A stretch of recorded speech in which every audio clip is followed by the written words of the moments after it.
signal. They pulled the plug. They tried to erase the signal.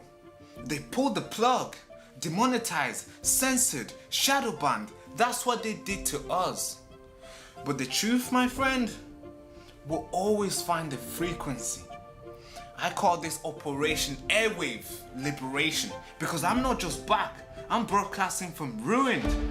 But this time, the airwaves is mine. And this time, it's uncensored. I watched them strip everything that we built. No warning, no explanation, silence, just taking everything away. 300 plus videos, deleted, all gone. And if you think this is about community guidelines, you've not been paying attention. This is a war. This is a digital gulag dressed in a terms of service type of way. They want us gone because we're saying things that they don't like. Maybe we're asking questions because we're curious, they don't like the questions we're asking. Or maybe we refuse to play nice in this echo chamber that we're in. They first hit me with the algorithm, the video's not getting enough views. Then they hit me with the monetization, well, no money for you. But guess what? They forgot to hit my will. They thought that'll be enough, it's gonna cave and it's gonna run away. But guess what I did? I rebuilt, I rewired, I learned the game behind the curtains and see how they operate. I'm not just back. We're launching Operation Airwave Liberation. No filters, no masters, just signals. The signal they tried to block, but this time is very strong. The wind can't even penetrate through this. This, my friend, isn't just about me. It's about all of us. Every single voice that's been cancelled, clipped and used in the wrong way by the media. From now on moving forward, I'm not just creating content anymore. I'm sorry. I'm building a resistance. On camera, off grid, and above the algorithm. And if you are watching this, you are the resistance. This channel isn't just a platform. This is a broadcast tower for the truth. I'm glad I'm back.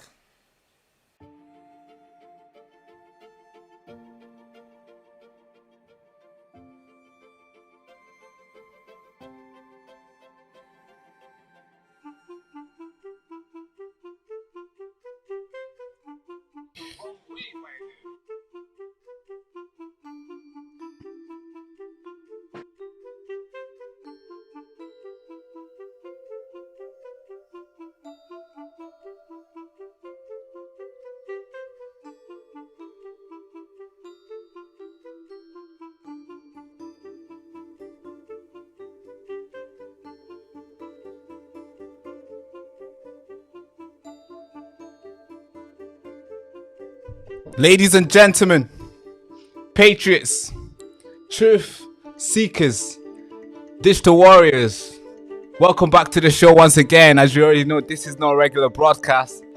This is the Baraka Show. Yeah, the censorship machine is back again. We've seen the numbers have gone down. Obviously, that's not normal. Well, that's normal for us because obviously they've demonetized us multiple times on this channel. They've censored us a lot of times. But anyways, stories needs to be told. The truth needs to be put out there. I know Sadiq won't like this. I know the police won't like this. But it's important that we sit here and we talk about it because the fraud in this country is just getting out of order. The fraud in this country is just getting too much. Too much. No way. Somebody needs to come and start sounding the alarm. Too many fraudsters. And it's so disgraceful that these guys have gotten in the position of power where they gain themselves multiple houses, multiple investment, and all of them are becoming millionaires. And somehow nothing gets fixed. Somehow, but they still scream for more money. They still scream for more budget. It's freaking disgraceful. All right, folks. Sadiq Khan was asked if he's running a fraudulent organization or maybe is money laundering somewhere else or is doing something, his activities like, maybe he's doing, where's the money going? Because you've been getting so much money to London, we've been giving you so much money, but somehow, somewhere, the money is just gone somewhere else. The homelessness is still there. The crime is still there. Child poverty is all-time high. But somehow you always ask for more money, more funding. But nothing gets fixed. What's going on, Sadiq Khan? Well, it happens to be that this guy has been running some other organization, has been championing for something else, and this new thing has been receiving funding. And it's important that we sit here today and we talk about it and ask the questions like, where is this money going? And why is it so important for you to be championing about it? All right, folks.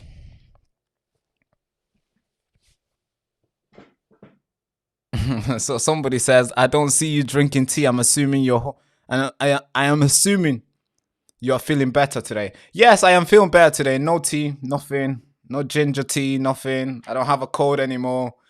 So I think I'm doing well. I think I'm doing well before I think the cold might come back. It always comes. The sickness always comes to me. But it's never bad enough for me to go to the hospital. But I'm feeling well today. But all right, here's what we're going to cover today. But before I tell you what we're going to be covering, I think I need to kind of let you guys know this is going to be a theme on this channel.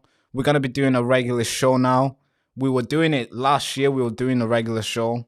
But then we stopped because it was heavily censored. We had like 9 people watching. Sometimes we had 5 people watching because that's how much we were demonetized last year. I just want to let you guys know. So it was heavily censored. Most of the subscribers that you're seeing right now, we got them in January and February. March onward till September, yeah, it was tough. But we still carried on, and we paused maybe around August. We stopped doing regular shows and invested our time elsewhere. But today we're back. Just want to let you guys know we'll be doing a regular show.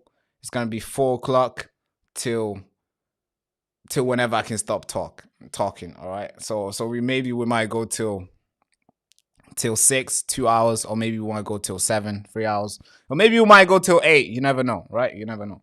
But let me tell you what we're going to be covering today. Sadiq Khan office committing fraud. We're going to discovering that. We're going to talk about that. I'm not saying they are, but the question is Sadiq Khan committing fraud? That's the question. And we're going to talk about Zara Sultano. I don't know if you know who this lady is, but she has rose to prominent the last couple years, especially with this Gaza ticket. And I think it's important to pay attention with her words, with her politics. We're going to talk about that. We're also going to talk about Scottish police are recruiting illegal migrants. What the yeah, they are. They are recruiting. Or maybe I should say they are pledging to recruit illegal migrants to police you and I. Yeah, that's going to be so interesting. We're going to talk about that. The Scottish government is crying for funding. It's crying for funding. But somehow the person in charge has bought a new house and she takes around 200,000 home. I mean, and then she's saying, hey, we need more funding. If not, we're going to have to recruit illegal immigrants. I mean, the fraud in this country is insane. We need like a Doge type of organization here. Now, so we're going to talk about that, Scotland. We're also going to talk about West Midland police are admitting that they are afraid and they're terrified of Muslims. Yeah, I told you guys this story last year where the Maccabee fans were banned in regard to the football game between Aston Villa and Maccabee football team. I went there, I investigated. I told you guys the information, the police made the decision based on false reports. Today, they've come out and said, hey, actually, it's not false reports. We made the decision because we are scared of Muslims. Yeah, they're out now. They're saying it. It's blatantly now. So nobody can say, Baraka, you're lying. I'm not lying. It's true. And we're also going to talk about who is Fatima Cunningham. And you're probably thinking, Barack, what do you mean Fatima Cunningham? Don't you mean Layla Cunningham? Yeah, apparently it's Fatima, apparently it's Layla. We don't know what the fuck she is, but we don't know who she is. We don't know who she is. We tried to do some research of who this lady really is. Layla Cunningham. What do you mean? Who's Layla Cunningham? And we just got to know that, oh yeah, she has 7 kids and, you know, she's Muslim and that's it. Nothing else. Just like we didn't get to know about Zia Yusuf. You know, they said, oh, this young millionaire who sold a company, who donated to Reform UK. Then boom, we got to know his name. He was Zia Yusuf. We didn't know it was Mohammed Zia Yusuf. Then few days later, he became a chairman. I'm thinking, man, that's a quick way to get promoted, right? And now we're getting to know this Fatima Cunningham, or maybe I should say Layla Cunningham, is another reform candidate, or maybe I should say has been announced to be a reform candidate for a mayoral election in a candidate for mayoral election in London. It's important we talk about that. And if we have enough time, we're going to talk about the Turkish man. A Turkish man is jailed for smuggling boats in the UK. If we have enough time, we might talk about that. If we do have more time, we might talk about Somalis activists are threatening Americans that they are here to take over. It's not my word, it's their words. I'm going to show you the videos. I'm going to read out some article for you guys if we have enough time for that.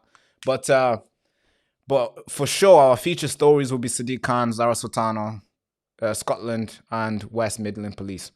Now, let's get into this show. So if you haven't liked already, make sure you like, comment, and subscribe. Let's get into it. Okay, cool. So let's get into this videos. All right, the live stream. So if you haven't liked, subscribe. Is my sound good? Do I sound good? All right, cool. Do you like the new outfit? No suit today. All right, I've been. So when I'm gonna disclose something really good. I think you guys will like this. It's about Ant Middleton. I just seen your comments, Zoe. I just seen your comments. It's about Ant Middleton, and I think you guys will enjoy this. But let's talk about it. So, first story. Sadiq Khan. I don't know if you guys know who this guy really is. He was a nobody before. Well, maybe I should say he was an activist. You know, he was protecting the Muslims and doing all the good stuff, good work. And out of nowhere, he became the mayor of London in 2016. And we're thinking, okay, all right. And then he ran again. He became a mayor of London again, second time in 2020. Then recently, just, last, I think 2024, 2025, I think 2024, he became another, third term. And we're thinking, hey, who's this guy we can't topple? Who's this guy we can't do regime change on? But this guy's been asking for a lot of money ever since he's been in power. His reason is that when he was in power in 2016, from 2024, July 2024, when Labour came into power, the reason why he didn't get enough money then was because there was a coalition government in there. There was obviously, we had the Tories in power, and then we had the Labour as a Labour candidate running London. And he said the reason why, it was hard for him to get funding and stuff, but now Labour is in, it's easier for him to get funding, right? It's easier. You can just get funding like this. If he needs to invest money in dogs doing jumping, he can get money to do that. If he needs to invest money into making sure, fishes swim, he's going to get funding. That's how easy it is for him. And last year he announced that he wants funding to make sure that there is love and wanted spaces in London. The campaign is actually called Love and Wanted Spaces. That's what the campaign was. And here's what he tweeted that time last year. So if I can get it on the screen here. So here's what Sadiq Khan said last year. He tweeted this: I'm committed to working with community organizations to assure Londoners and show that hate will never win. These organizations are doing incredible work to unite our communities. Through the new funding announced today, will help bring more Londoners together. And this organization, or this idea, this new pitch, or maybe this new piggy bank, is called Love and Wanted Fund. And they received over $1 million for this campaign. Yep, I'm not joking, folks. Over $1 million went to this campaign. Why? Because people wanted to feel loved and wanted, apparently. Never mind children sleeping outside, or maybe children going without eating breakfast in school, or maybe children just living in poverty, poor poverty, or maybe never mind the homelessness in London that's going up every single year, or maybe never mind the crazy price to afford a house or to afford a living in London that's going up almost every year. Never mind that. But the best way for Sadiq Khan to make sure these guys or Londoners are feeling wanted and loved is to invest into this new piggy bank where they put £1 million into it. And of course, Sadiq Khan was challenged by none other than Susan Hall. Susan Hall challenged him and asked him, hey, £1 million has gone into this organization. Could you tell us who is benefiting from this? I think it's important you guys listen to this. I'm not even gonna paraphrase this. I need you guys to listen to this video. I really do, because it shows that these guys they have this organization, but they don't know where the money is going, and I call that fraud. All right, if you can't tell me where the money is going, we need to do a massive audit. We need to dig in. We need to ask questions. You can't be pitching for something a year ago, and today you don't know where the money is going. Where did it go? And which organization is receiving the money? That's the question that you and I want to know. And I'm assuming, obviously, Susan Hall also want to know.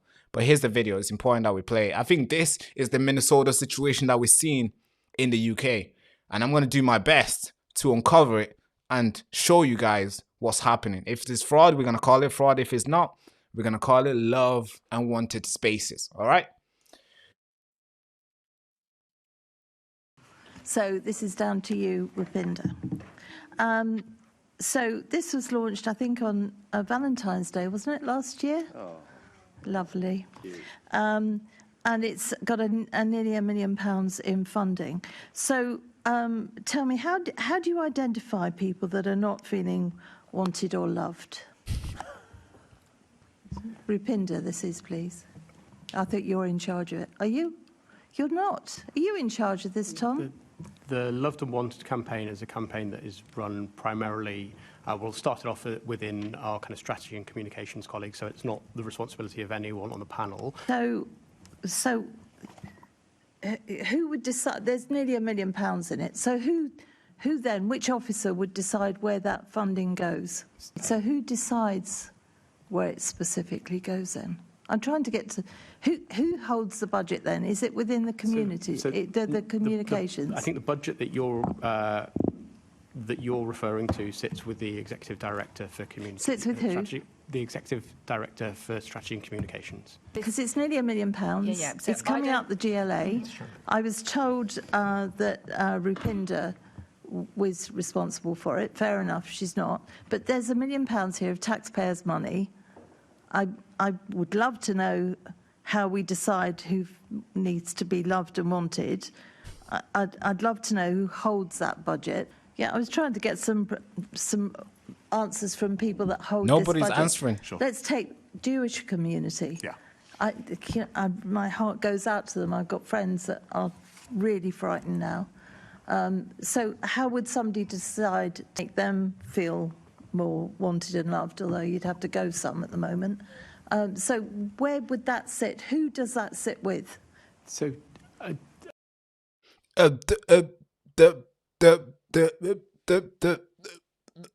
Okay, so you campaigned to get money into this loved and wanted spaces.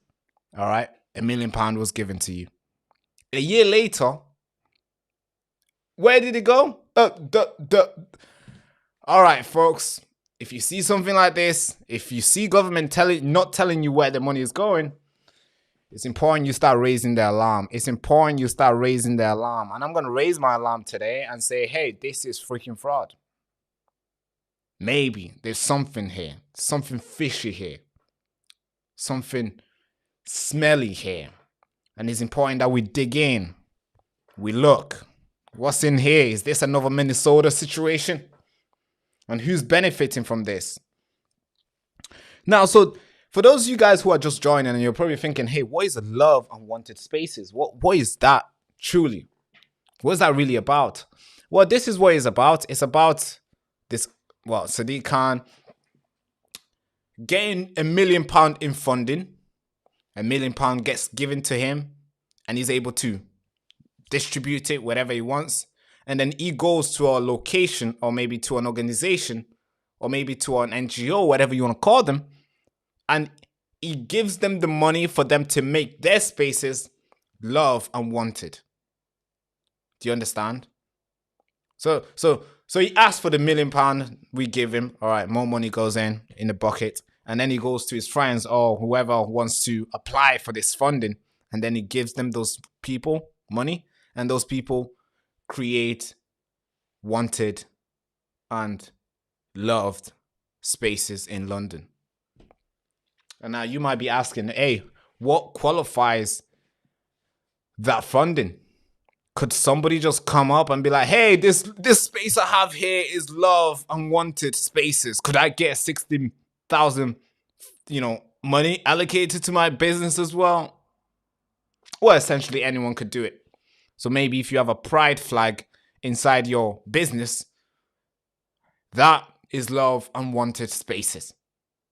Yeah, that is how ridiculous it is. Maybe if you have a pro-Palestinian or something that anybody can justify that shows love and wanted spaces, then you can get the funding. Now they're getting asked, where's the money going? They don't know where it's gone. I mean, you mean to tell me that you campaigned for this long, now you've got it, you don't know where it's going? Really? It's freaking insane. It's insane. Now, Sadiq Khan has been asked again, time and time again, about not taking money from Londoners, about not asking for too much money. But obviously, he wants more. He wants more. And he's been given more. This is the time when he was challenged again. Sadiq Khan has been challenged here. Where is the money going? Can you tell us where you put the money? And I want you to listen to this. I want you to listen to his excuses on why the money just disappears. Listen to this video, folks. It's insane. It's time that we start looking into this and be asking and be, ringing the alarm for real. Okay, that's not an alarm. Okay, that's a wrong button. Where's the freaking alarm here? Church bell. Where's the bell? I don't have an alarm on this keyboard. All right. Not that. That's a wrong ring. All right, let's try another one. All right, that's the alarm. It's time to start ringing the alarm. Okay, cool, but let's play this video. Mr. Mayor, in reality, over your mayoral term, we've seen a 75.1% increase, including this coming year's budget, of your mayoral portion of council tax. Now, you have consistently blamed over the course of your mayoralty having a Conservative government and a coalition government, which you constantly like to refer to. But now we have a Labour government. Your manifesto was filled with drivel that if we had a Labour government and a Labour mayor, things would be better. You wouldn't need to do the things that you're doing now. So were you lying in your manifesto or are you misleading us now? Yeah, that's a tough question there. It's a lot to absorb there, Chair. Let me try and unpack what's just been said. So between 2010 and July 2024, relevant July 2024, the amount of additional money the Met Police Service received from the government over 14 years, cumulative for the police, was £44 million. So cumulative money received from the government, additional money to the police, £44 million, 14 years. In the first 7 months under this government, the Met Police Service have received £208 million addition. So in 7 months, his words, not mine, my mates in the government have given the Met Police Service 4.5 times more in funding than his mates did. So if it's so wonderful, 14 years. Why, if it's so wonderful, are you putting your... All right. He just admitted that he has received more money since Labour being in power. I mean, you heard him himself. He has received more money since Labour being in power than the last 16 years of him running London. Oh, sorry, from 2016 to 2024. So 10 years. Sorry, that's 8 years. Sorry. He has received more money than the last 8 years, right? And somehow he doesn't know where the money's gone. I smell something here, folks. I don't know what this is, but it smells like fraud, doesn't it? I don't know. I'm not accusing him of doing any sort, but it smells wrong. It smells wrong. You tell me. You are the viewers. You are the most important. You are the constituents here. You are the reason why these guys get elected. What do you guys think? Do you think there's something fishy going on where all the money gets given to these guys but somehow it just disappears? And by the way, we're going to get into Scotland. It's even worse in Scotland. So, hey, if you're from Glasgow, you live over there, or you're Scottish, we're coming for you. And we're going to show you what your town has been doing. Yeah, sounds really, really bad. And somebody needs to start ringing their alarm. And this is Sadiq Khan. But let's play this video. Let's finish off. So he just confirmed that he has received more money, but he doesn't know where it's gone. All right. Hands deeper into Londoners' pockets. If you've received all the money that you've asked for, why are you still doing it? Mr. Chair, surely he knows one budget is not going to undo 14 years of cuts. And what we need is... I just wanted you to hear that. So let me just... Actually, I want to play the whole thing. Then obviously I can explain it to you guys what he has been doing with this money. To make sure that we continue to invest in our police. Police officer numbers have been going down. Police staff numbers have been going down. Police stations have been closing. Youth clubs have been closing. Under you. Youth workers have lost their jobs. What we're doing is investing in young people, youth clubs and youth workers, and investing in the police. And it's quite clear, Chair, with the Conservatives on the Assembly, they want to cut the police budget by £58 million next year. Right, you see, when the Labour Party is in, they always ask for money. They always ask. This is one thing that you expect them to do. They're always going to ask for more money. And they always tell you about, oh, the young children, oh, they need help. We need to set up new infrastructure, new organization to help them get connected. Okay, they did. And that was love and wanted spaces. Okay, you got that, Sadiq Khan. You got your love and wanted spaces. And then, a year later, we ask you, where's the money gone? You don't know what to say. But you're also asking for more funding. It makes no sense. It makes absolutely no sense. Now, here's the things that if I was a mayor of London, I would be focusing on. Forget about love and wanted spaces. I think putting a guy in a house is love and wanted spaces. I'm sorry, folks. I think putting somebody in the house, taking him out of the code, putting him in a house or her in a house or they in a house, I think that's a love and wanted spaces. All right? I think making sure a young kid wakes up in the morning and there's breakfast, I think that is love and wanted stuff. I think if you are sleeping rough, sleeping rough and homeless is totally different. Getting those people in the places where they can actually feel like they own something and they feel like, all right, this is my key. They can have a key for themselves and build their life. I think that is love and wanted spaces. There's more. People sleeping rough. There's a lot of children who are living in poverty. There's like 3 million children who are living under poverty right now in the UK. I think if those guys were enriched by any means necessary, I think that is love and wanted spaces.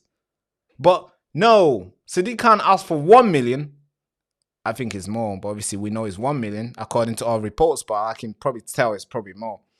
He asked for 1 million to give it to organizations, and he doesn't know which organization got the money. Oh God.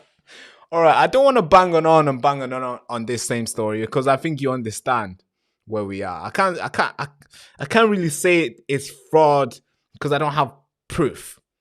I don't have real, legitimate, concrete proof to tell you that this is crazy, this is fraud. But I'm gonna leave it to you. You make your mind. I respect you guys. You guys have brains, and you guys make your own mind, make your own decision. So you guys decide, is this fraud, yes or no? Or maybe you think the money is going to somehow reappear back in Sadiq Khan's hand and he's going to know what to do with it. There's a lot of things to do. We can cover all these. There's so many graphs here. The team always gets all these videos. I mean, there's so much where the money is gone. Look at this. The money has gone to teach young people under 5 years old how to not be racist. It's like, that is taking money as well. No, I think making sure those kids wake up with breakfast is good. Stop doing all these oh, this is racist. No, come on. All right, folks. Let's move on to the next story. That is Sadiq Khan, and we've spent a good amount of time with it. But all right, somebody just said bank statements, bank statement receipts, etc. They don't give that out. What do you think the money police gives? They don't give that out. They don't. One guy tried and he got refused. He got refused because he tried to find out where the Met Police spend their money. Especially when it comes to, charging people for, court appearance and stuff. Court fees and stuff. Where is all that going? Why do they always charge people for basically nothing? It's like, where's that going? They refuse to give the money out. But all right, folks, let's move on. All right, cool. Let's talk about Zara Sultana, shall we? No, I think since we're talking about fraud, let's talk about Scotland. Scotland. I got a beautiful Scottish flag here. Beautiful, beautiful. I think I'm probably gonna hang it up over there. We got a Union Jack in the back representing all of this, all of us. But Scotland I have too much respect for you guys. You guys are strong. You guys are tough, given how much you guys have contributed to the world. Okay. Now let's talk about you guys today. I think it's important that we cover Scotland. I think we tend to always forget about Scotland, Northern Ireland, and Wales. We always focus about London, the big capital. We always talk about them. We always talk about the Westminster. We always talk about that because it's the heart of the country, right? So we forget about, the Scottish Parliament. We forget about the people, the Senate in Wales. We forget about that. We don't talk about Cardiff as much. But it's important we talk about Wales today. So somebody just said, hey, Scotland, that's where my people came from. Sick. Great stuff. All right, here's Scotland, right? Are bidding to get illegal migrants to work as police officers. Scotland is getting illegal migrants to work as police officers. Yes. Yes, you heard that once. Maybe you heard it twice. It's true, folks. I'm going to play you this video. This is the Chief Constable. Joel, I think he's either Joel Farrell. Joel Farrell. She's out there bidding to the world, or bidding to Scottish people that, hey, we're going to have to get illegal migrants to police you, Scottish people. People they don't have any documents. They don't have anything, so you can't really check them because they're just there, standing there. Somehow, we'll be given all this power to be able to be caught or to be able to drive around the city, policing the street. We don't know who they are. They came here through dinghies. They came here through however way they got here. A lot of them are coming through airports, by the way. Don't forget about that. We tend to focus about the boats and stuff, but airports, I would argue that more are coming through the airports, through the flights and stuff. But hey, those guys will be policing you and I. And there's a reason why that will happen. But first, I want to play you this video of of the Chief Constable announcing or pitching to the Scottish people that this is a good idea. Now listen to this, folks. This is insane, folks. Our refugees, our asylum seekers, our new Scots are very much part of our communities, and I want to see them become part of Police Scotland too. Oh yeah. I want to see them take up jobs as police officers and police staff. Oh yeah. I also, and this isn't in my script, I have to say, I also want to think that at some point... Oh, she slipped out! Did you catch that one? You didn't, because it happens too fast. This is not in my script. Oh, so who wrote the script, missus? That's important. You know all these guys, their script is always checked before they go on TV. You know that. And it's true. So who checked the script? Who wrote it for her? All right. She slipped that out, but okay. Not many people caught that one, but all right, let's keep going. One day, not perhaps just yet, but one day, the person standing here speaking about the work that Police Scotland is doing as a Deputy Chief Constable will have come to this country as a new Scot, as a refugee or an asylum seeker. Maybe you didn't get that. Maybe that's just an ambition of her. Maybe she got all this egalitarian type of mindset where she's like, hey, this and this and this. But she just said she would want to see the next person to be in the same position as her, Chief Constable Officer, to be, according to her pitch, an illegal migrant. Not just being a normal police officer no more. No, that's not enough for them. No, we want them to be constable, chief, who will sit and allocate where the money is going, who will sit and allocate and see what they should do, where to put, if you're gonna send people to this incident that's taking place, if they're gonna do this and do that. They want that to be given to illegal migrants, or to be given to somebody who entered the country illegally, according to her pitch. And that was not a part of the script. There's a lot of things to talk about. Now, let's focus on who this person really is, because some of you guys are probably thinking, hey, Barak, that is just a person who was given a script to read to people. Forget about her. Who cares about who she is? Okay.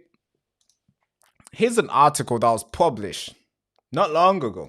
I have to say, this article was published 5th November 2025, and it reads, Police Scotland officers' numbers will plummet to record low, putting public safety at risk if the NMP underfunds continue. All right. So this is November, by the way. All right, cool. Says the Chief Constable. Oh, who's the Chief Constable? You've just been listening to her. She's just been talking. And she's just been pitching you for her new idea. Okay, now let's read this article. I think it's important that I read this article to you. And maybe we can connect the dot, maybe we can connect 2 and 2 together. And since we're adults now, and I'm 24 years old, I consider myself an adult. Consider myself, somebody who can see a thing and say, hey, this is stupid. Oh, this is good. And I'm sure you can do the same too. So let's do that. So let me quickly read this article to you guys. It's a long one. I think all of it is important because then because this tells more about who this constable really is and about what her agenda really is.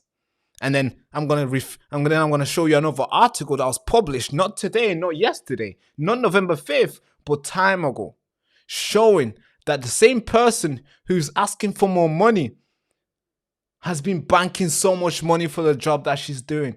I think the fraud out here is insane, folks.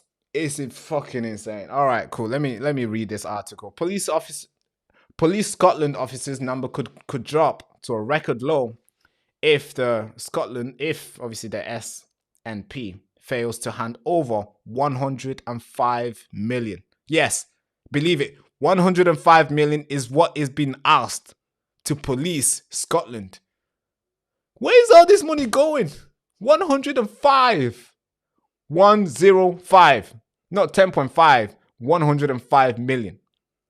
It's been asked by this Chief Constable to police the tiny little island over there. All right, let's keep reading this. Extra in the next budget, it would put public safety and leaves community living in fear due to the lack of bobbies on the beat. All right, cool. Let's read this article full on. I'm not going to read it to the very end, but I think everything is important. Every single word is important because that illustrates or that shows who this person really is and what her agenda really is and how she's been making a lot of money being in the position that she is and how many houses she owns as well. But Chief Constable Joe Farrell rejects suggestion that she will quit her job if the funding demands are not met by Scottish government, following the media reports that she would do this. But she admits that the force meaning obviously the police, the force faces a funding crossroad which will leave cops exposed. Cops, obviously the police exposed. She told the committee in Ireland that nearly 1,000 jobs would go if she only receives the flat cash deal in the upcoming budget. She called to an urgent decision to address the level of threat, harm, and vulnerability that the force is seeing. All right, let's keep scrolling. Existing pressure on the performance of the force would also restrain the public confidence in its ability to prevent and investigate crime. Police Scotland has also been mocked for pressing charges against women's rights campaigners who have allegedly broke the umbrella owned by trans activists. Remember when they start arresting people for praying? Remember when they start arresting people for standing in some wait lines and be like, oh yeah, we're gonna arrest you for saying this. Yeah, so obviously that they've been mocked. So now here's the funding. Yeah, I think this part is important. She issued a stark warning about the impact of lack of funding would have on her ability to run the competent organization as it requires 80 million in addition revenue funding to cover its recent pay award. Do you guys hear that? I slowed down because obviously it's important. All right, let's read that again. She issued a stark warning about the impact of lack of funding would have on her ability to run the competent organization that requires 80 million in addition revenue funding to cover its recent pay award. Why are people getting paid award? What do you mean 80 million to pay these people their award? Why? For who? Okay, let's carry on. And then obviously not just award, but flat non-pay inflation and other unavoidable cost. What is an unavoidable cost? Together with 25 million in funding with additional national insurance contribution, as well as reform and moderation. All right, then obviously then the thing carries on and it just talks more about the money and stuff. And she talks about how much police she's going to lose. She's going to lose over 1,000 police officers from now to 2027. Okay, so it seems like she needs a lot of money.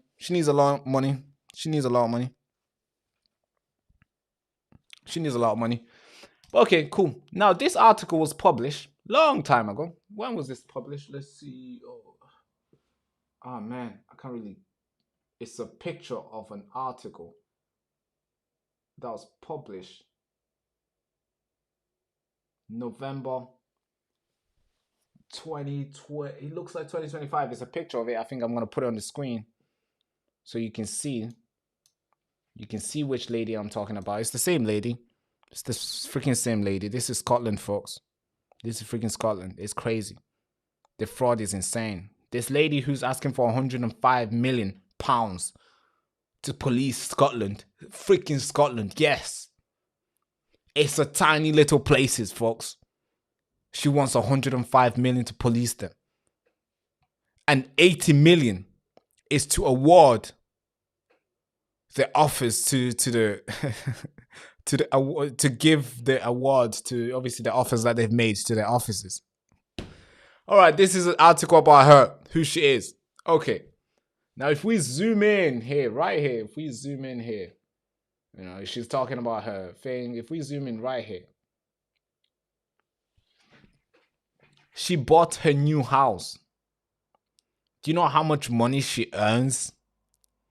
So when she talks about rewards, when she talks about, you know, we need 80 million pound addition for these rewards that we've given to our officers. Who do you think is freaking getting the rewards? Who do you think is getting the reward? A young college student who's about to join the force?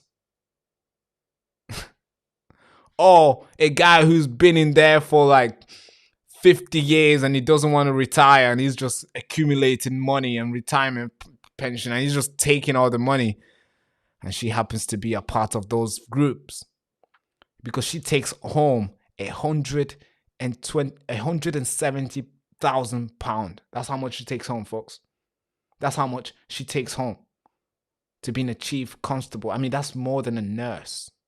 Of course, obviously, that's more than a doctor, engineer. That's more than some big CEOs who are running small little companies that's doing really well and contributing great to our economy.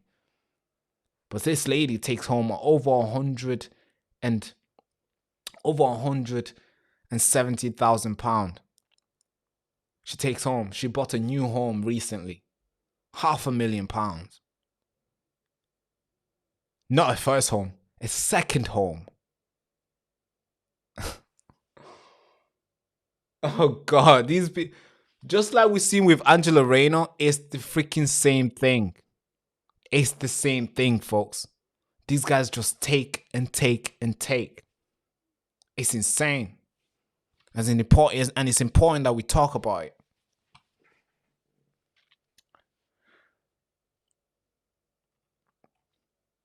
You can read the article here.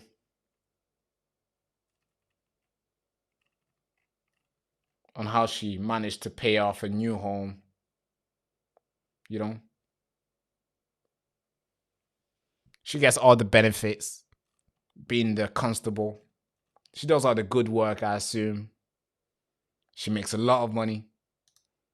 But she's warning the world, or she's warning the Scottish people, that she needs more money, 105 million, so then she can keep on working. And when people ask her to resign, she said, no, I'm not resigning. Why do you think she's not resigning? Do you think she's not resigning because, oh man, it's going to be very hard for me to do my work. I'm resigning. I do not want to put this on my reputation. I do not want to fail because you're not giving me the tools. No, she's not resigning because she knows what she's going to be losing. And she knows what she's already have. It's already enough. But who cares? She can ask for more and she's going to get it. And that's what we've seen with Sadiq Khan, London, where he asks for more funding and he gets it, even though he doesn't need it. And this is what our police are doing. Somehow, police is becoming very expensive. For what? They're always late anyway. If I was in trouble right now and called the police, it's going to be an hour before they get here. But somehow, there's more funding going to them almost every single chance where the budgets come out. There's more funding going to them. More funding being asked every time when they're out there talking to the people in charge. It's freaking insane. It is. It's a problem. And we need to tackle it. We're going to find out there's big fraud that's been taking place I don't know how long. But this is a problem. It's a huge problem. That is Scotland right there. So it's just the same as London. This lady is banking. She's getting rich. She's making money. She's just bought a second home. And she's asking the Scottish people to pay more so she can work. God, I want to join the force as well. I want to join too. If there is corruption, I'll go. No, I'm playing. I'll go to it. There's a video that went viral of a guy saying corruption is bad. But if I'm involved, I defend it. It's so funny, the video. That video is so funny. This is what we're seeing. Corruption is bad, but if they're involved, they defend it. They defend it indeed. They defend it. But folks, we're gonna have to move on. This is Scotland. That is what's taking place in Scotland, folks. So yeah. You check out when these guys get their funding, watch when they start buying new houses. And then the next budget, they're gonna ask for more funding, more houses, more benefits for them. You know, more bonus for them, more piggy bank for them. But anyways, who cares? I guess we're just gonna keep paying into it. We're gonna keep giving them because we are good citizens. We like to give them, and then when they retire, they run for parliament. Then they win, and they just become even richer. I mean, ask my friend Tony Blair. Look how rich this guy is. It's freaking insane. This is how easy it is to be rich today. Just run for parliament. That's it. You don't need to start thinking about doing a business and stuff when you can just run for parliament and get it all and then write a book afterwards and become a bestseller. That's what it is. If once Trump comes out, when Trump's administration ends, he's going to write a book. Boom. Money is going to come in. Money is going to come in. And that's every single politician, by the way. They always write a book. Look at Boris Johnson. His book came out last year. Liz Truss, book coming out. Everyone, like every single politicians, after they come out of the office, they write a book, then instantly millionaire. Oh, God. It's so predictable. So the fraud is probably there. But let's move into the next story. This is a story about Zara Sultana. Zara Sultana. She says that Muslims in Britain is a punishment that the British people deserve because of what the British people did to Muslims in India. Obviously, that's where she comes from. But today is obviously Pakistan. And I think it's important I play you this video. I don't know what she meant by this.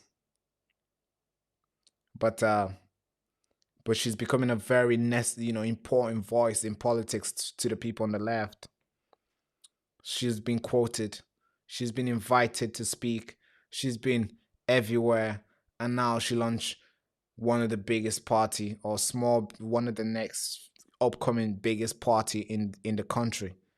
And I think when we talk about it, we shouldn't just take it lightly because she might be voted in one day. She might become the next, I don't know.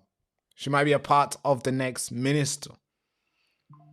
And she'll be influencing the way the country will be ruled. So we shouldn't take her words lightly. We should talk about it. But here's her. Yeah. Let me just get this video ready. This is Zara Sultana. Listen to this, folks. From Lozelles in Birmingham. My grandparents came to this country after Britain's rulers looted their homeland. We are here, as Sivan London said, because you were there.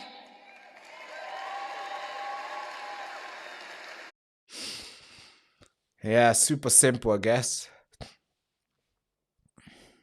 We are here because you were there. So take it, apparently. Take it. I guess that's what she's saying. So, okay. Maybe Britain was there for a couple 100 years. All right. Are Muslims going to be here? Or maybe I should say ethnic minorities going to be here for the next couple 100 years before they go? It looks like, obviously, that's what she's saying, right? Because that's what she mentioned. You were here, you were there, that's what we're here. All right, cool. Okay. One might argue we were there for this long. Is this what you're saying you're going to do? Is this how long you're going to be? I don't know. But her words mean a lot now in politics. She's grown. She's garnered a lot of support.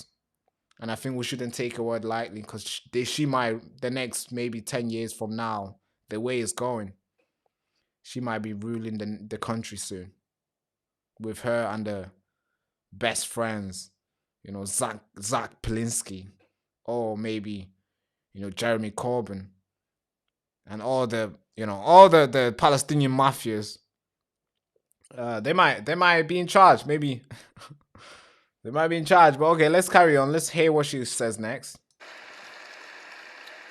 I grew up being told by politicians and police officers that my neighborhood was suspicious or worthless because we committed 2 offenses as soon as we were born. We were Muslim and we were working class, and I will never apologize for either.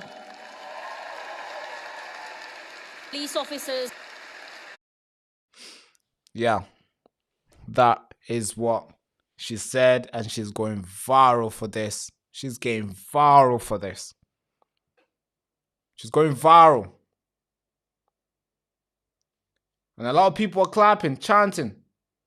Support has gone a lot of, her voice has gone a lot of support in the country. This is when she launched this party, your party, her conference.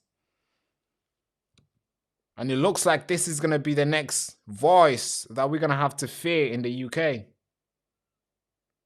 And you've heard it here, folks. You've heard it here, folks. The reason why you have to take whatever is happening in a country is because Britain was there. And that's why they're here. It's not my word. You can go back through the video and listen to it. Don't call me Islamophobia. No, no, no. She said it, not me. And when you look at what's going on in the country, yeah, it's happening. I'm not trying to spin it. And she said it. Don't shoot the messenger, as they say. But it looks like a lot of time the media, the censorship machine, always want to shoot down the messenger, as this channel has been censored heavily. Just like they did and demonetized us last year. It looks like they're coming back again. But yeah, this is Zara Sultana. She said that. I wanted to cover it. And I think it's important that you take her voice serious as well. So here's what she said. Crazy, folks. Freaking insane. Right. Let's move into the next freaking story. I think the next story is important. This story is going to be it's going to be a topic that we're going to talk about for the rest of this year. It's going to be a topic that we're going to talk about for the next year. It's going to be a topic that we're going to talk about after this build-up is done. And depending how you and I make the decision, or maybe depending how Londoners make their decision, is going to affect the country immensely. Either in a negative way or in a positive way.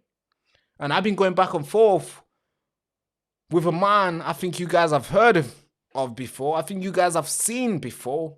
I think you guys are familiar of before. And I think he has a past where you can easily look it up and find about this man. And we're talking to him. We've scheduled a podcast together. We've gone back and forth on X together. Back and forth, maybe on, maybe on WhatsApp, whatever. And this guy, he has a lot of energy. This guy is out there. He wants to win your heart and he wants to protect Londoners. But he has also other people who will stand on his way. One of them, as we already know and we see his face every time when he speaks, goes by the name of Sadiq Khan. And the other one, I don't know. I don't know who this person really is. But the media is telling you and I she goes by the name of Layla Cunningham. But when you search it up, who's Layla Cunningham? I don't know. Who is she? I'm not sure. I think this is important. This is a conversation that you and I, or maybe the people at home, should be sitting down every single time at the dinner table and talk about it. What is the decision that they're going to make when they go out there and cast their vote, especially Londoners? They've seen it with Sadiq Khan the past, 10 years plus. Now they need to make their choices. Do they like the way it's going? Or they want to make a different choice and, carve a different route? And then that introduced these two people I want to talk about. I want to give this person some airtime. He's going to appear on the show very soon. But I also want to talk about who this person really is. Reform UK has prepped her up. Reform UK has made sure she's ready. She goes by the name of Layla Cunningham. We tried to figure out who she was. There's a lot of speculation going out there. There is a lot of it. But I don't know. Since I can't search her up and figure out what it is, because she's well protected by the media, she's well protected by the oligarchs, she's well protected by the clergy, I'm gonna have to say. But the big bankers, they're only telling us what we need to know. They're only telling us the current story. That she's a mother of 7 kids. And then we figured out, oh, it's 5. But she said 7. Okay, that's suspicion. We figured out she's Muslim. Okay. Figured out she has a tattoo of Islam on her forearm. I'm not sure if that is true, but there's a picture of it. She's not debunked it. She's not said this is a lie. Maybe that sticks. And we're just figuring out stuff along the way. But we don't know who this person really is. But Reform UK has prepped her up so well, just like they did with Zia Yusuf. And now it gets to the point where if you call her name, or if you criticize who she is and you want to find out and ask questions, she calls you a far right. She says you're out there to incite violence and incite, and divide us. I don't know, folks. Something fishy is going on. I don't know who this person really is. They've prepared her very well. And it's a problem to me. They prepared Zia Yusuf. He has immense power in the Reform Party. Despite voters saying, hey, we don't like this guy. We don't want this guy. But somehow he stands. Somehow he's out there being forced to make videos so we can normalize him being a part of the party. But they've kicked people like Ant Middleton, which we're going to have on the show very soon. They've kicked people like Tommy Robinson out of the party. Obviously, he never was a part of it, but they basically kicked everybody who has supported him. They've kicked people like the beautiful girl that we had on the show, Sarah White. They've kicked her out.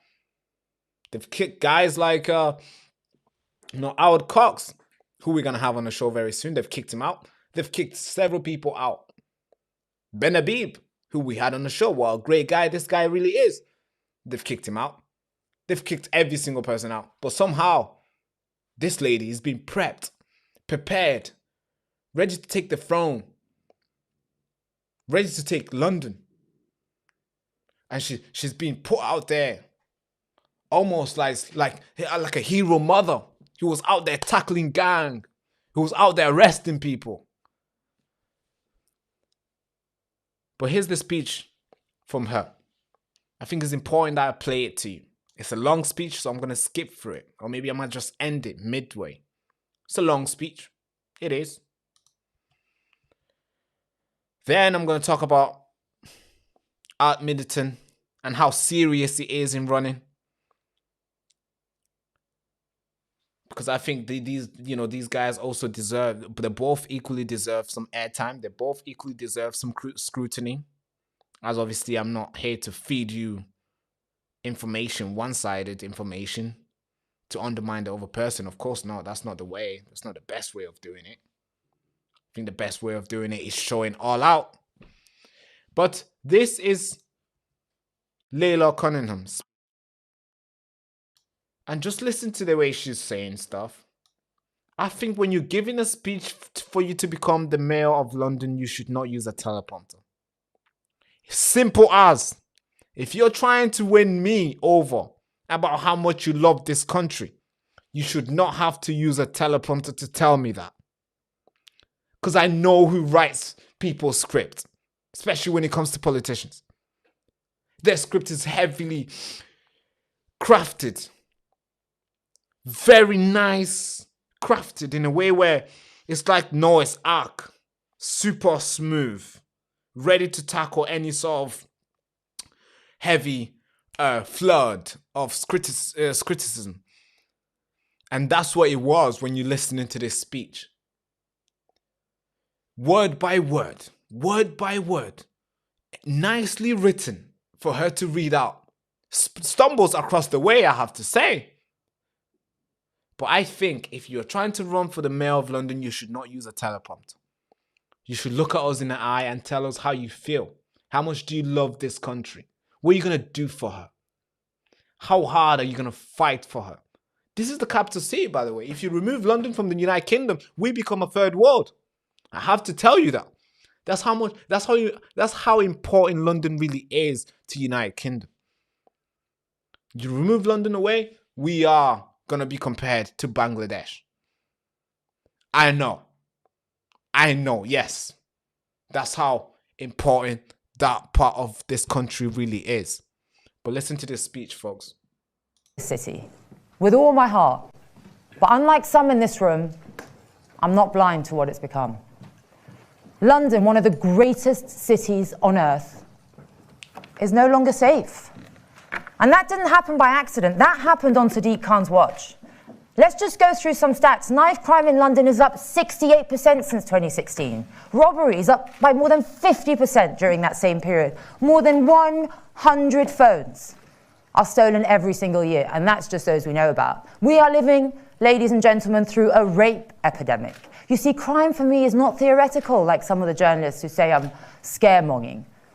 My family has experienced it many times. In fact, one time, my kids were targeted by gangs and balaclavas, who people say don't exist. Day after day, near us, in broad daylight. We were all terrified. I turned to the police, naturally. I was told there were not enough resources. So I gathered the evidence myself. In fact, I just had a baby then. I put him in the carrier. I followed the gangs. I took photos, because they were all in balaclavas. Their shoes were very distinct. I protected my family when the state couldn't. The press called me vigilante mum, but I should never have been put in that position. There should have been backup, but there wasn't. There should have been leadership that cared, but there wasn't. And I had to risk my life, my baby's life, my family's life to protect my family. Enough. I speak to so many women in this city who don't feel safe. Why would they? There's no police, and hardly any rape offences are prosecuted. I speak to women who've been raped who have been told by the police, I'm sorry, there's not enough evidence. And we all know rape happens when no one sees. I speak to parents, like myself, who panic every time their child doesn't pick up the phone. I think, has he been stabbed? Has he got into a fight? Has my daughter been sexually harassed? And I do see masked gangs roam our streets. I saw it as a criminal prosecutor in the areas I went to, and I see it in my area. And they carry knives and behave as no one will stop them. And most of the time, sadly, in this city, no one does. See, Londoners like me have lost faith in the law. The social contract and the state has failed in its first duty to keep us safe. This is the London that Sadiq Khan has created. A city where criminals operate freely, where victims are sacrificed, ignored. People are scared. And Khan thinks it's enough to tweet platitudes, random stats. Because let's face it, Khan never accepts responsibility. No, he attacks anyone who says London's dangerous. He calls them far right, racist. He ludicrously says that criticism of his record is because he's Muslim, and we are all Islamophobic. Frankly, it's an insult to victims and to Londoners. Yeah, that's the speech. We're going to leave the link in the description. You can go and listen to the speech in your own time. But it's a full 11-minute speech. Quite frankly, we can't have 11 minutes of one, especially if we're making this, unless we make one video of who she is, which my team will be doing a little bit digging. I can't promise too much, but we're going to do a little bit digging, and we're going to do just specifically a video about her. And we're going to try to be fair. We're going to try to be fair. But we're going to scrutinize. We're going to criticize, as we always do. But according to her, criticizing now, it is far right. Here's Layla Cunningham calling people far right for criticizing her. So if I do make a video about her, I will be far right if I do criticize and ask necessary questions. Like we should have. We have all the rights to ask those questions because she wants to run the biggest city in the country, the most important city in the country, the capital city, and she wants to run it. But if we criticize it, we are far right. But here's a video of her calling people far right for asking her question. I hope they've not taken it down, because the censorship machine is very good at protecting her. Very good at protecting her. Just like they do with Zia Youssef. When you ask him question, you criticize, they protect her. They protect him instantly. But here's her. I think I should get this video up here quick. Yep. Here's her calling people far right.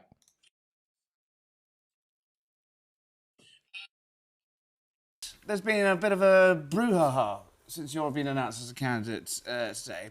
I'm not talking about within Reform, but the people on the even further to the right in British politics. Lawrence Fox, for example, is wittering on about your candidacy, saying it's selling out.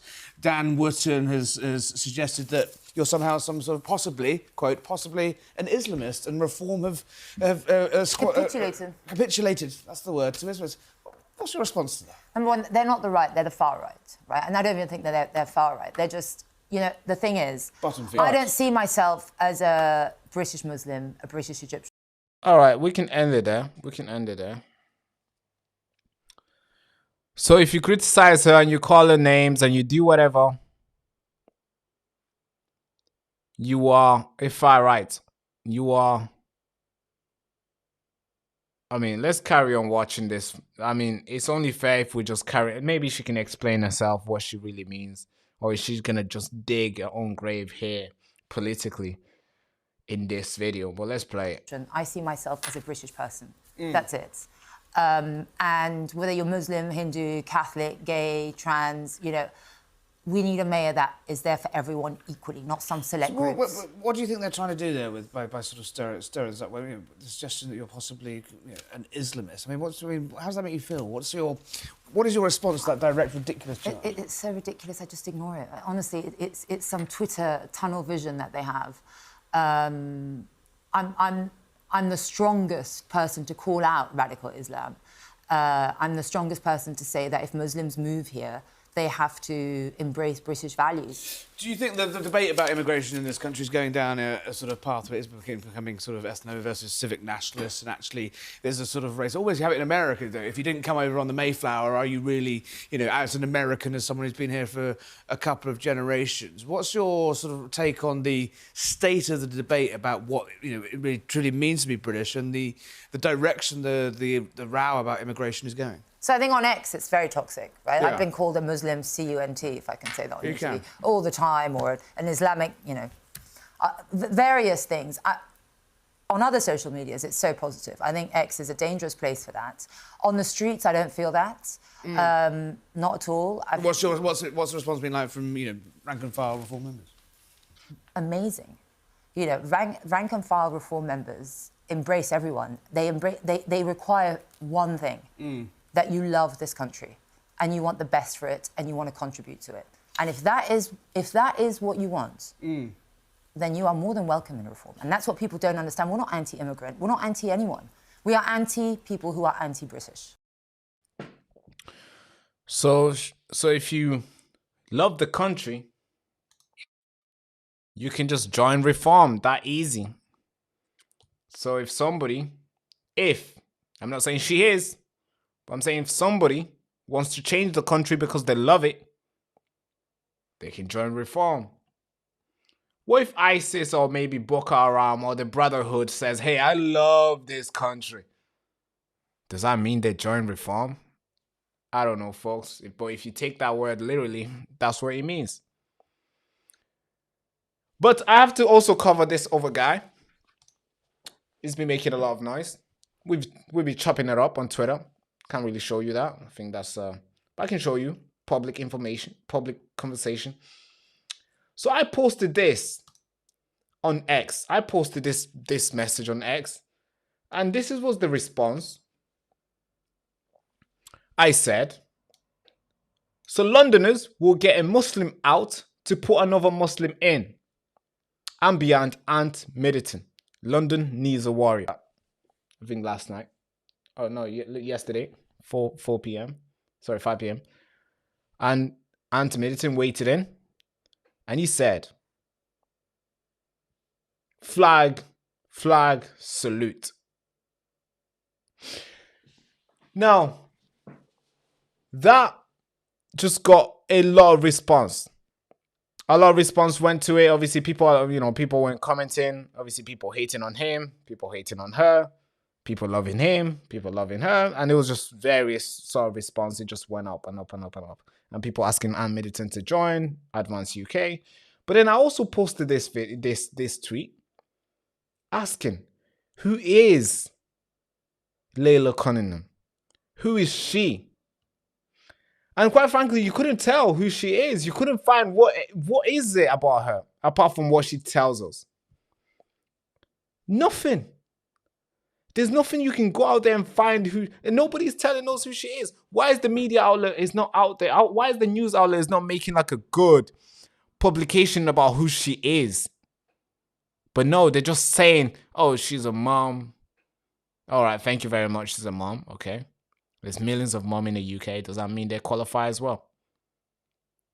Oh, she used to run for people and arrest them. Okay. And that's why she should run London. Oh, you're far right. You're criticizing. What? They're trying to spoon feed us. They're trying to literally. They're slowly just. I think this is what this is information war, because they've kept her closely guarded. Every sort of bad thing about her, you can't really find out. No, you can't ask that. Oh, you're criticizing. Oh, you must be sexist. Or you must be Islamist. Anti-Islam. Oh, you must be this. Oh, you must be far right. The same playbook from the left is also being played out. It's also being used on the right to stop you from criticizing this lady. But that's the story. But we're going to do more deep information as we obviously reaching out to Aunt Middleton to come on the show. We're also going to reach out to her to come on the show, and we'll see. But she's avoided to go on people who disagree with her on their show. She avoided going on Dan Wootton, who has, I would say, one of the biggest independent platform in the UK. Apart from obviously, there's some podcasters, and there is apart from subscribers when it comes to with Maya Tusi, but he's growing very fast. She didn't want to go on that show. Why? Because we want to ask her tough questions. We want to know who she is. We want to play out the scenarios and say, hey, what would you do in this situation? We want to ask her if she would do this and do that, but she doesn't want to be confronted with those questions. So she goes and does interview with some guy who basically asks her about, like, what do you do when you wake up? Like, nobody cares. Nobody cares. We want to ask you real question. Hard question. Are you going to curve? Are you going to run away when the deep state asks you to start doing random stuff? What are you going to do? Are you going to put Londoners behind the bench when you start receiving all the funding from all the NGOs who want you to push these sort of agendas that Khan has been pushing for years? That's the question.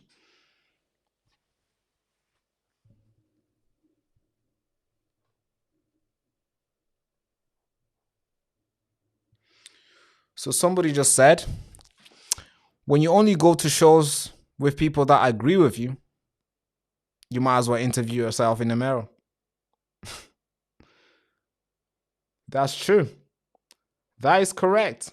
And that's what these politicians do. They'll go on their lefty news outlet because nobody will ask them any hard question. They'll be thrown all these small questions like, hey, what do you do for breakfast? Hey, how many spoon you put in your sugar? How many spoon of sugar do you put in your tea? Hey, what color is your phone case? I think that is important for a mayoral election. That's the silly questions they get asked. They do not want to be asked tough questions like, hey, what will you do with all the mosques that's coming out, all the churches that's been turning into mosques? What you would do with that? What will you do with illegal migrants trying to become police officers? What are you going to do? What are you going to do with all the stuff, the changing now? Now we got some stations in Whitechapel. It's being changed and it's being written in Arabic. I mean, what do you mean? This is an English town. It's an English country. What do you mean we're changing our language for diversity and multiculturalism? What do you mean? How are you going to tackle that? These are hard questions. And how are you going to make sure we're not giving you so much money in this police funding only for it to go to police us, to police our tweets, to police what we say? What are you going to do? Are you going to keep that running? Or are you going to stop that? That's the question we want to ask. But obviously, those questions will show how incompetent these guys are. So they're going to avoid it. And I'm going to keep the same energy and the consistency. When Ant Middleton comes on the show, we're going to ask him tough questions too. But given his past, it looks like this guy has done, great work. And it's not really hard for me to find out more about him. Unlike Fatima Cunningham, you can't find shit about her apart from her being a mother and being Egyptian. Nothing else. Nothing else. Why is that? I'm not sure, folks. But thank you so much for tuning in for this show. Now let's move into the next story. Can we squeeze in another story? How many hours we've been on the show? We've been here for 1 hour and 21 minutes. So we can talk about All right, let's do one more story. Okay, guys. Can we get a break? Let me get a Kit Kat break. Hey, you have a break? Get a Kit Kat. No, I'm playing. Okay, let's get a break. Let's get a break. Quick break, guys.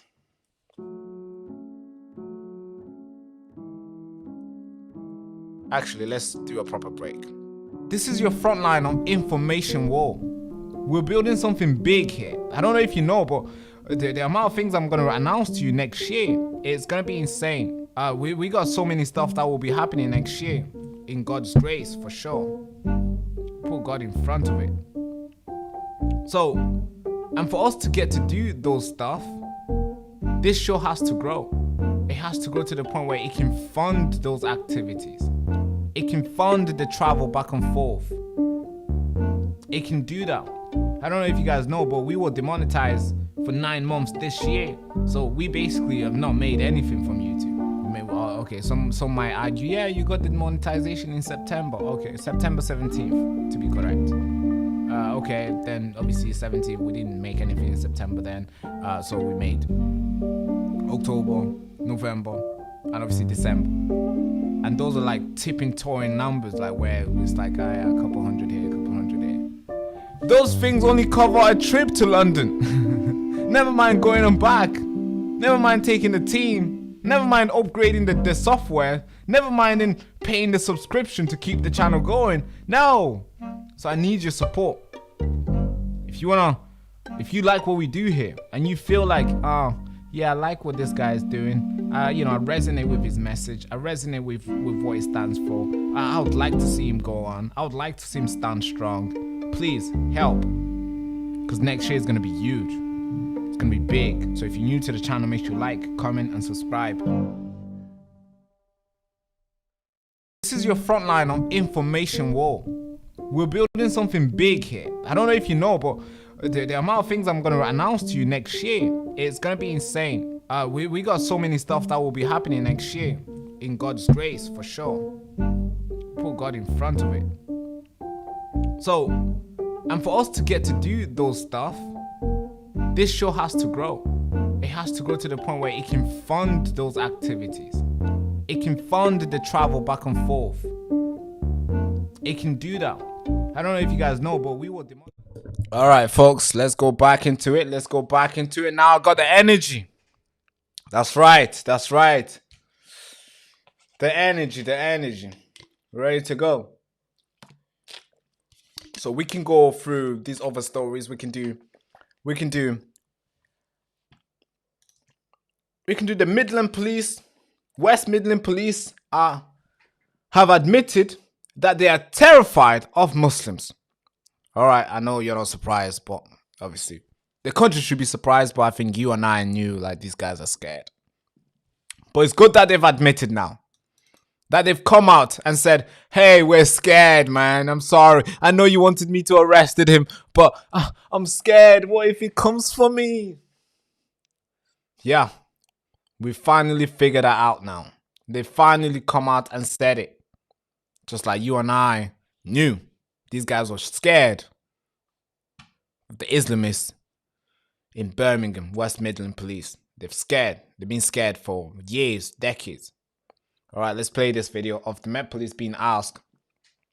They are asked, why did they not report the information in regards to Maccabee fans, Maccabee fans football teams being banned from going to watch their team playing Aston Villa in Europa League Conference, November 6th, 2025.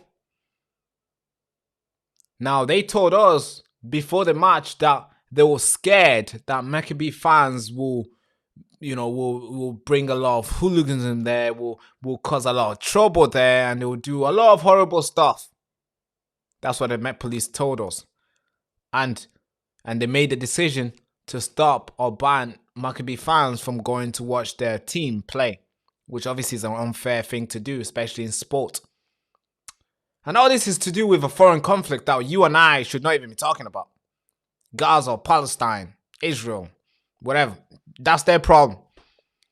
This is Great Britain. We do not want to have our football, our lovely football, especially European football. This has to do nothing with the Middle East.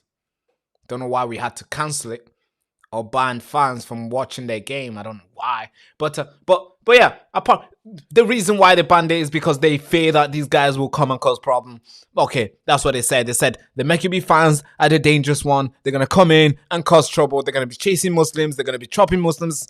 Freaking, I don't know. They're going to be destroying their phones, whatever. That's what they told us. And the public, obviously, we knew these guys were lying. I told you guys on my recent report in December that they lied. But now they've come out and blatantly and admitted that they lied. Not because they lied because they lied. No, they lied because they're scared of policing the Muslims in Birmingham. Yeah, that's correct. They lied. Let me show you this video of them actually saying, we lied. We are afraid. We are terrified of those group of people. And by the way, I'm not targeting any group here. By the way, I'm just reporting, purely reporting. Here's the video.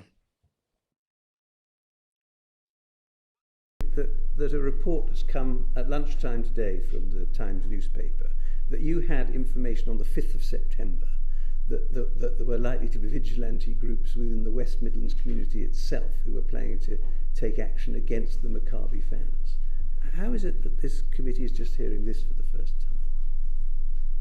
Well, I think this is the first time specifically that you've asked for that detail. That's what we tried. Outrageous. That's what we tried to get across. Absolutely outrageous. Say it. Say it. Everybody knew you were lying. Look at his face.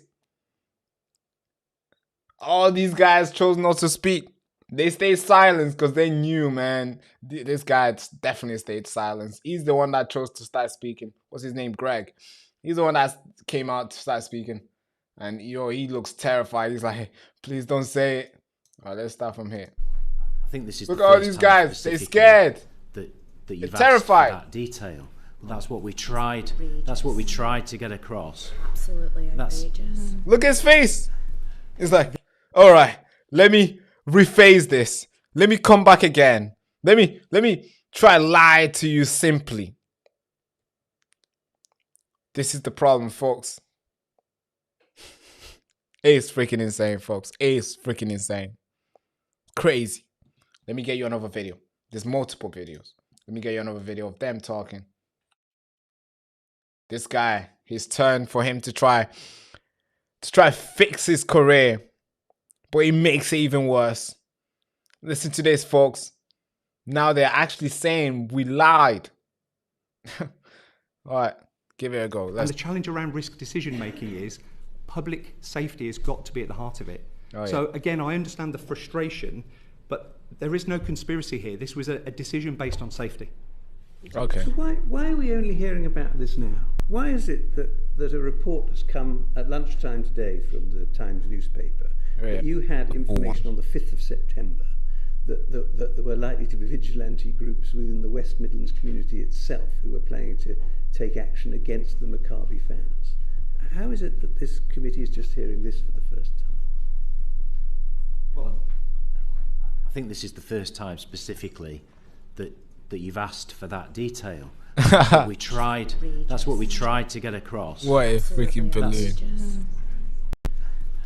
This is the first time that you... I think to be clear... He's laughing! He knows! He's been busted! Why the decision was taken that you did. We would like very much for you to be able to demonstrate to us that this was done entirely on a risk-based matter for public safety, etc., etc. And it is very frustrating if there is information that could help you in that doesn't come to light up front. And I don't think we should have to ask specifically for every single piece of information if you have things that you could give us that would assist us in this process. Yeah. They lied.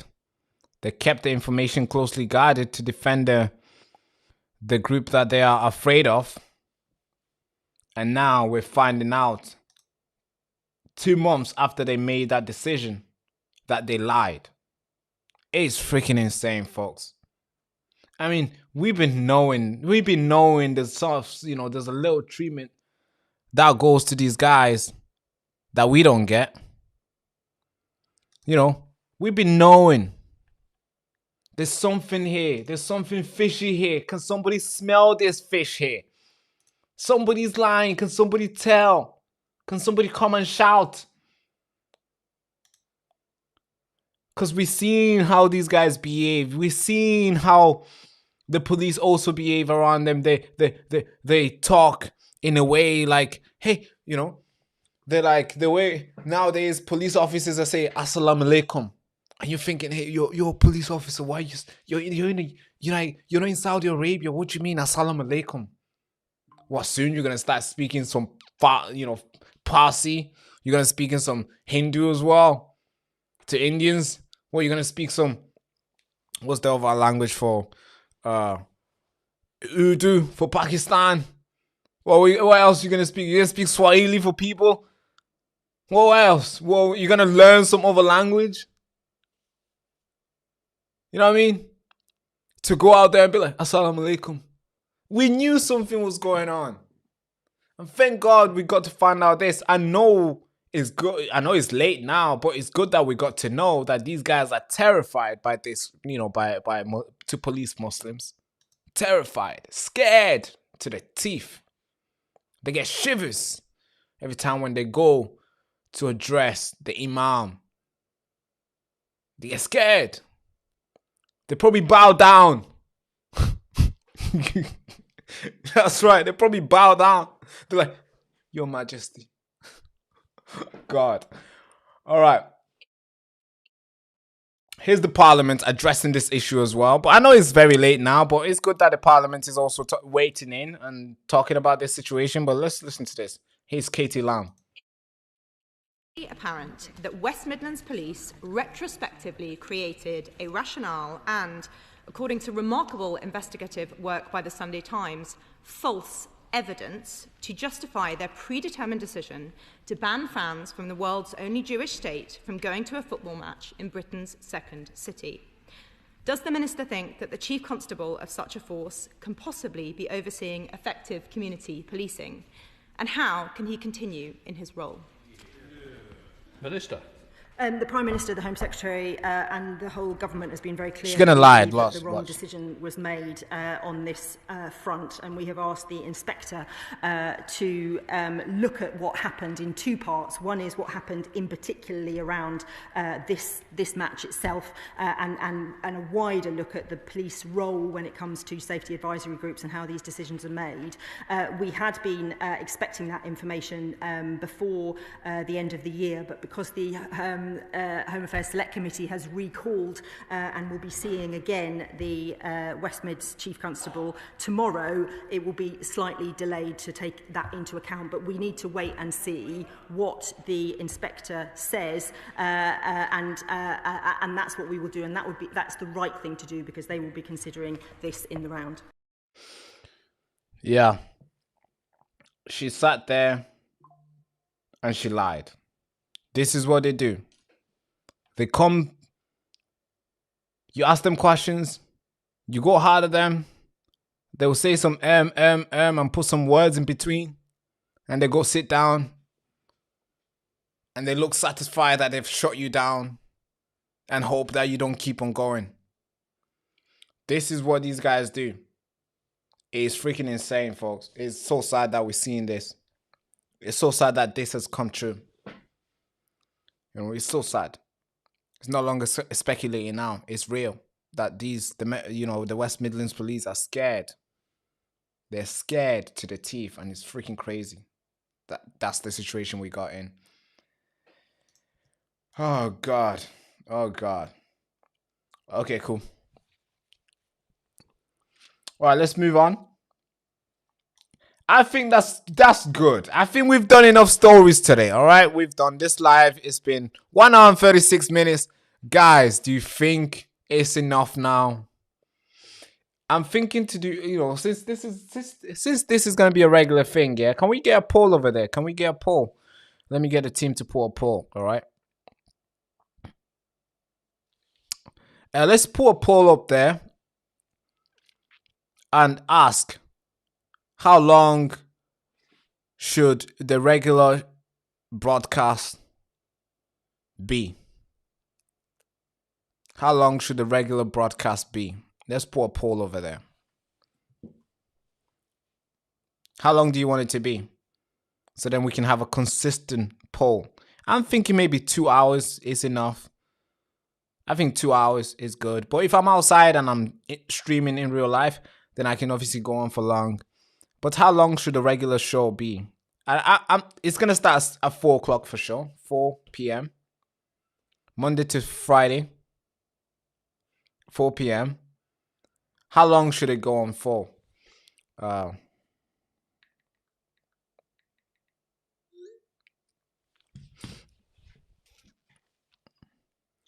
Let's see. That poll should be made now.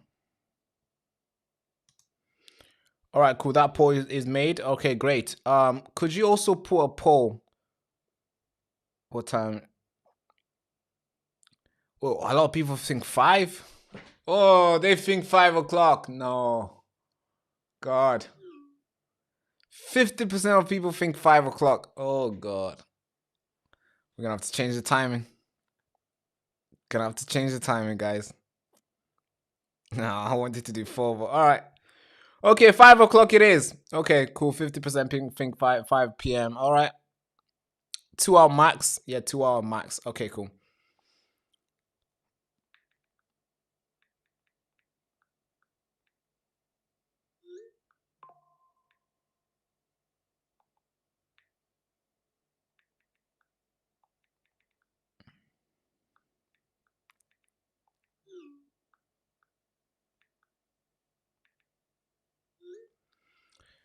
All right, we should put another poll up there. Somebody else, True Finder, thinks we should start the live at 6. Man. So we're going from 4, which we started today. 5, which is being voted in. 50% of people think.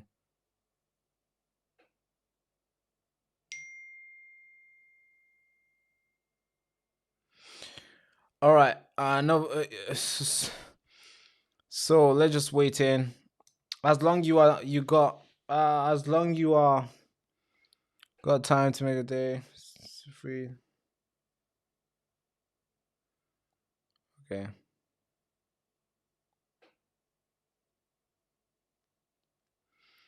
Right.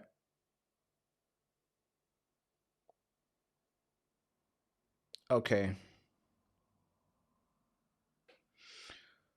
So somebody said 5 p.m. is when I'm back from school run. You will get more people watching due to work, etc. Okay.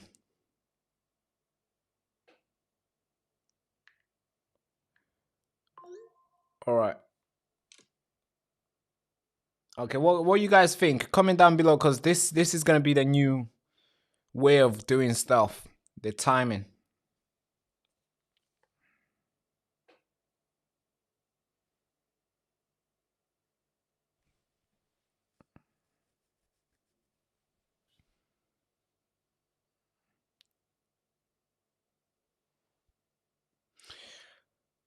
CCDI says, I like your show, Barack. Do your thing and I'll make time for you. Thank you so much, sir. Thank you. Appreciate you, sir. Whatever time you do, you are doing an amazing job, Barack. God bless you. Thank you. Appreciate you, sir. Appreciate you. Appreciate you. Taxi driver 2107. I mean, I'm sure that's not your name, but taxi driver 2107. Thank you so much. Appreciate you.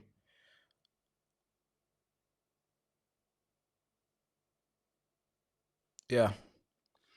Great. Okay, cool. Cool. All right. So it seemed like 5 o'clock. Not many people think 3 o'clock is good. 4 o'clock.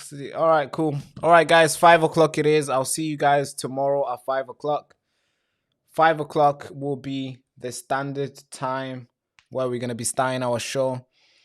But I like 4 o'clock more because I want to do from 4 till 6. I think 4 till 6 is good. But I think yeah, 4 till 6. 4 till 6, because then that means the people who are ready at 5 will be able to join us the last hour.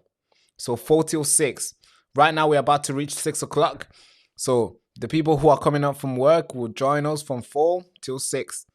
Or the people who are coming in from school runs or whatever it is will join us from 4 till 6. I think that's the best trade, because then I can also get that good slot of mine from 4, starting from 4. So yeah, I think that works. I think that works.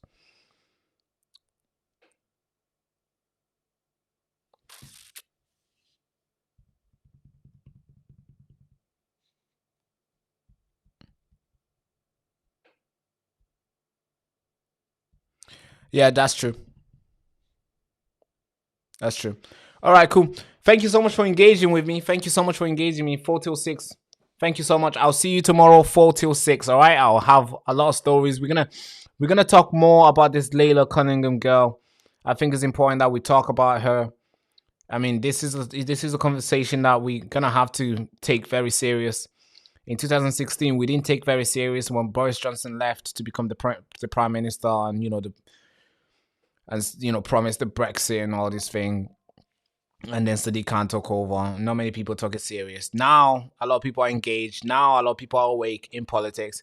So I think when it comes to the next mayor of London, we should take it serious. So Ant Middleton, Layla Cunningham, Sadiq Khan, my eyes will be on you guys. You guys. I'm gonna come for you.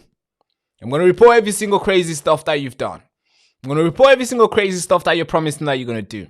And the people will make their mind. This time will not be silenced. This time will not just wait to see and get to know you guys when you guys get in power. Because that's what happened with Sadiq Khan. We didn't really get to know this guy. It was maybe, a human rights guy or an activist. Suddenly just became a powerful figure in UK politics out of nowhere. That's not going to happen anymore. We're going to hold you guys to account. And we're going to do every single thing possible to put fire on your feet. Not literally. All right. Just before you guys, I'm going to make sure we put fire on you. Not literally, politically, non-violent, of course. And we're going to ask you all the tough questions that we rightfully deserve to. We have the right to ask. But thank you so much, guys. If you're new to the channel again, make sure you like, comment, and subscribe. Without further ado, again, hand to the head salute. Wait, I want to play a little game with you guys. Since you guys are saying. Why don't you run for mayor of London? I don't live in London. You have to live in London for you to go to do that. I live in Manchester. I like Manchester. If I was to run for mayor, I'll run for mayor of Manchester. I think we gotta get this guy out. What's his name again? Andy Burnham has to go. Has to go. I like Manchester, man. I think if I was to become a mayor of Manchester, I'll compete with London for sure. I'd make sure Manchester becomes maybe the next 20 years from now, we can make Manchester the capital city. That would be cool, right? Imagine we get a referendum. People have to vote if Manchester and London. I mean, yeah. But Manchester is slowly killing itself. By that time, I don't know where we're going to be. But anyways, I wouldn't run for London mayor. I would run for Manchester. But all right, let's play this little game before you guys go or before I go, okay? Let's play this quick game. I know the team wants me off now because they want to be working. They want to be chopping the videos and stuff. So I need to get off. But let's play this one game, okay?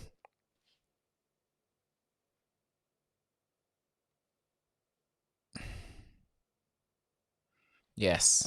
Another Mancunian just recognized me. Cheers, mate. I'll see you around in Piccadilly Garden, I guess. But this is a game that I've been wanting to play with you guys. Can you see this?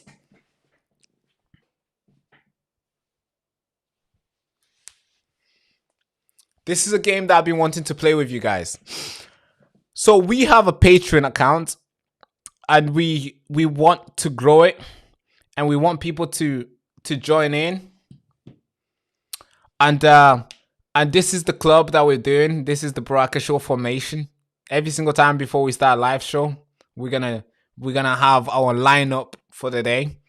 So I urge you every time when you see a notification to click straight away. So before we're gonna spend time, like we're gonna spend like 3 minutes, 1 minute into this, and then we're gonna through that live show, we're gonna basically have a formation of that one show. All right. Now, if you join in, you comment, we're gonna take your name and place you where you want to be. So if you join in and be like, hey, I'm gonna be a defender today. I'm gonna defend the airwaves. I'm gonna defend the broadcast. Then obviously we'll put you in defense. True Finder is gonna be a goalkeeper. So let's play this little game real quick. So if I just take True Finder right there, and I place her in goal in the goalie. This is a good game, right? I've been wanting to play this game with you guys for a very long time. You guys let me know. So number 1, we're going to put True Finder there. Right there, True Finder is in the goalie right now. Okay. Okay, who else? We can put this taxi driver. We can put him in the midfield. Somewhere in the midfield. So this is a game. We can play this game. And then the show starts. And these are the lineup. These are the players. These are the truth. The story. The defender of the broadcast. So if you can join the Patreon account to support the channel, that would be really good. Because when the channel was demonetized, only Patreon was the only resource, the only thing that made money for the channel. And it I mean, obviously it's not really big, but it was the only place where the channel was able to exist. We had to fire we had to lay out everybody who was working. All the editors had to be fired because obviously there was not money coming in. The channel was demonetized. Nothing was coming. But only Patreon was there. So that helped out. So if you can support. So somebody just said, very cool, we call it soccer. No, it's actually called football. It's not called soccer. I don't know why you guys call it soccer, man. It's football.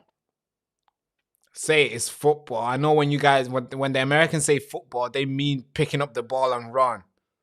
No, that's not football. Call it something else. Football is with a foot. You use your foot. You only use your hand when you're in a goalkeeper, when you're in the net. But yeah, we can obviously play this game the next live. So make sure you join in early. So then when we do the lineup, you can obviously be a part of the lineup. And then obviously if you are a part of the Patreon, and you obviously get the recognition that you deserve for supporting the show. But guys, if you're new to the channel, consider supporting the Patreon, because that's where basically we wanna grow patrons so then we don't rely on YouTube heavily, because YouTube, you know, right now, as you already know, is censored us already. Again, look at the last couple videos. I mean, yeah.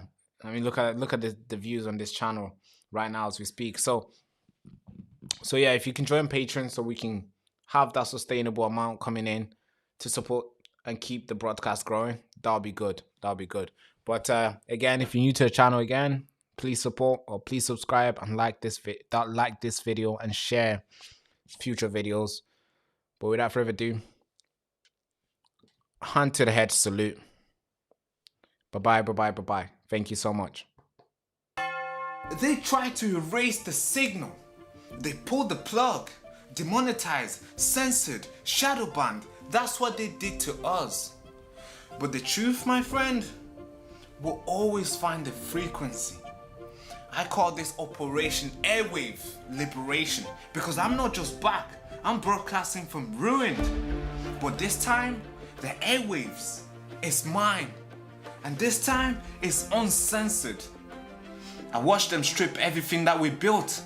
No warning, no explanation, silence, just taking everything away. 300 plus videos deleted, all gone. And if you think this is about community guidelines, you've not been paying attention. This is a war. This is a digital gulag dressed in a terms of service type of way. They want us gone because we're saying things that they don't like.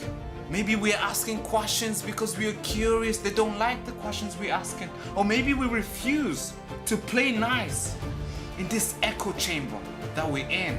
They first hit me with the algorithm. The video is not getting enough views. Then they hit me with the monetization. Well, no money for you. But guess what? They forgot to hit my will. They thought that'll be enough. It's gonna cave and it's gonna run away. But guess what I did? I rebuilt, I rewired, I learned the game behind the curtains and see how they operate. I'm not just back. We're launching Operation Airwave Liberation. No filters, no masters, just signals. The signal they tried to block, but this time is very strong. The wind can't even penetrate through this. This, my friend, isn't just about me. It's about all of us. Every single voice that's been cancelled, clipped and used in the wrong way by the media. From now on moving forward, I'm not just creating content anymore. I'm sorry. I'm building a resistance on camera, off grid and above the algorithm. And if you are watching this, you are the resistance. This channel isn't just a platform. This is a broadcast tower for the truth. I'm glad I'm back.